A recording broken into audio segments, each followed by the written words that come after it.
Hello दोस्तों, कैसे हैं आप सभी। होप सो आप सभी अच्छे होंगे।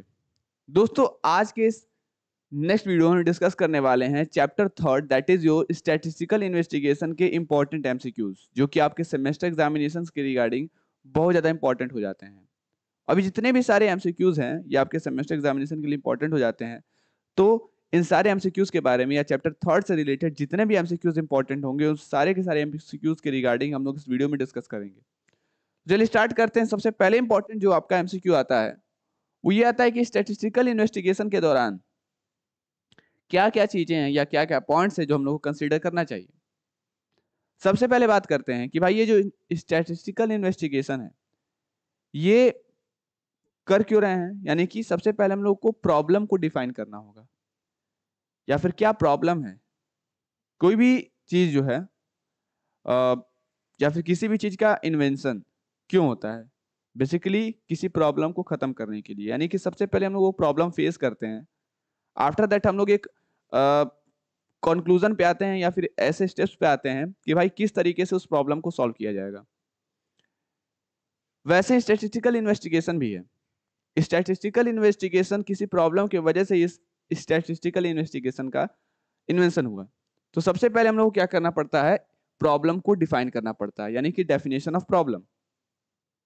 Next, why are you doing the statistical definition investigation. आप स्टैटिस्टिकल इन्वेस्टिगेशन क्यों कर रहे हो या पर्पस क्या है।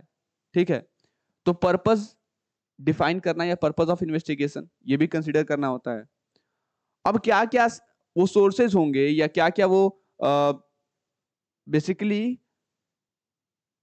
रिसोर्सेज होंगे जिन सोर्सेज के थ्रू आप वो रिसोर्सेज कलेक्ट करोगे और उसको प्रेजेंट करोगे या फिर उसको कंसीडर करोगे स्टैटिस्टिकल इन्वेस्टिगेशन में।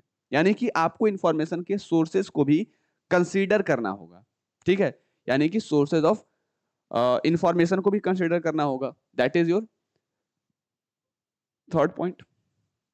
यानी कि ये सारी की सारी बातों को कंसीडर करना पड़ेगा जो कि मैंने आपको बताया। सबसे पहले आपको प्रॉब्लम को डिफाइन करना पड़ेगा, उसके बाद क्या करना पड़ेगा, उसके बाद आपको इन्वेस्टिगेशन का क्या पर्पस है उसको बताना होगा, मेंशन करना होगा। एंड आफ्टर दैट आप क्या करोगे, आफ्टर दैट आप इंफॉर्मेशन का सोर्स जो है उस पर ध्यान दोगे।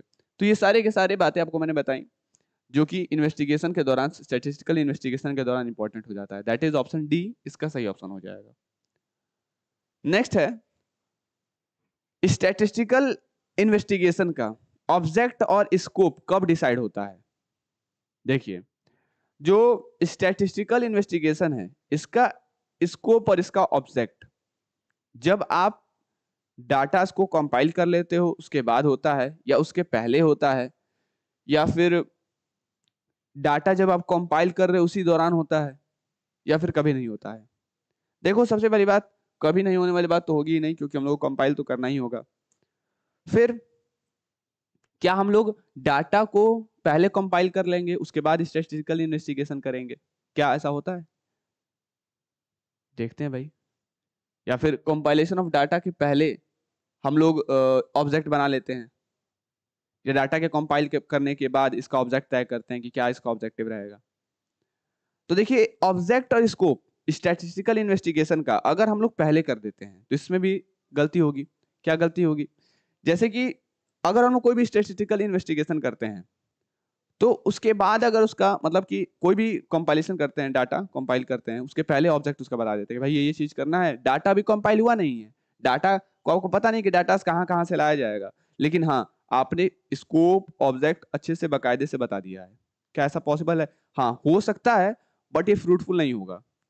फ्रूटफुल इस वजह से नहीं होगा कि आपको सबसे पहले अगर आपको रिसर्च करना है, अगर आपको कोई भी चीज करना है या फिर ऑब्जेक्ट उसका तय करना है, स्कोप अगर तय करना है, तो सबसे पहले आप उसके डाटा को कलेक्ट करोगे और उसके बाद उसका ऑब्जेक्ट और स्कोप डिफाइन करोगे।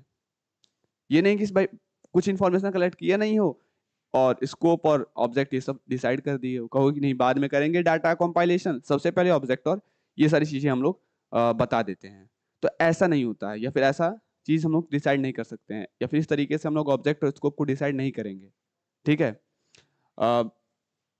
तो इस वजह से डाटा के कंपाइलेशन के बाद ही ऑब्जेक्ट और स्कोप किसी भी इन्वेस्टिगेशन का क्या होता है, डिसाइड होता है। नेक्स्ट, रुपीज पर केजी, ये किस तरह का यूनिट है? क्या ये एक सिंपल यूनिट है, क्या ये कंपोजिट यूनिट है, या यूनिट ऑफ एनालिसिस है, या कॉफिशिएंट है? कॉफिशिएंट तो है नहीं। नेक्स्ट, यूनिट ऑफ एनालिसिस, क्या ये एक यूनिट ऑफ एनालिसिस है? क्या इसके थ्रू हम किसी भी चीज को एनालाइज करते हैं? ये भी नहीं है। क्या ये कंपोजिट यूनिट है? Composite means what? कंपोजिट का सिंपल मतलब है किसी भी दो यूनिट जब साथ साथ आते हैं ना, तो उसे कंपोजिट यूनिट कहा जाता है, यानी कि मिक्स्ड यूनिट। क्या एक मिक्स्ड यूनिट है? ध्यान देते हैं कि रुपीज पर केजी, अब रुपीज ये भी एक मॉनेटरी यूनिट है और ये एक मेजरमेंट यूनिट है, केजी। ठीक है, यानी कि दो यूनिट्स मिल रहे हैं और क्या बना रहे हैं? Rupees per KG. ठीक है, दैट्स वाई ये एक तरह का क्या है? कंपोजिट यूनिट है। ठीक है, यानी कि ये ना सिंपल यूनिट है ना यूनिट ऑफ एनालिसिस है। सिंपल यूनिट तब होता ना जब ये केजी होता, simple KG, that's why it is called simple unit.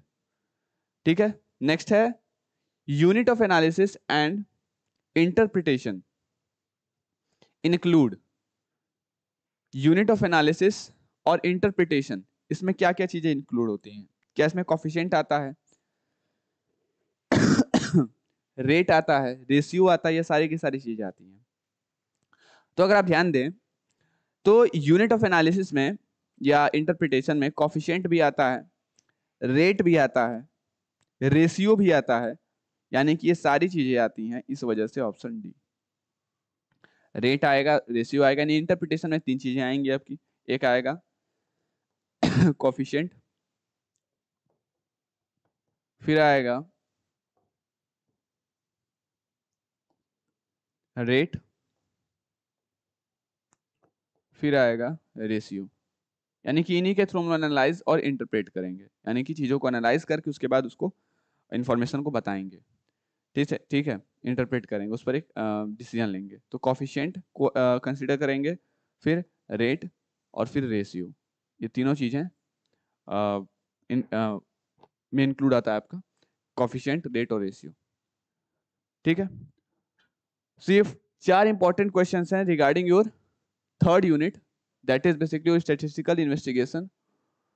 Hope ये सारी बातें आपको समझ में आ गई होंगी रिगार्डिंग दिस चैप्टर, और ये सारे के सारे एमसीक्यूज आपके सेमेस्टर एग्जामिनेशंस के लिए इंपॉर्टेंट हो जाते हैं ऑफ बिजनेस स्टैटिस्टिक्स। तो एक बार फिर से इसको रिवाइंड करके देख लीजिएगा आप लोग अच्छे से, जो भी इंपॉर्टेंट क्वेश्चंस हैं रिगार्डिंग दिस चैप्टर। होप ये सारी बातें आपको समझ में आ गई होंगी। तो till then stay tuned with Commerce Nation, and तब तक के लिए आप सभी को धन्यवाद।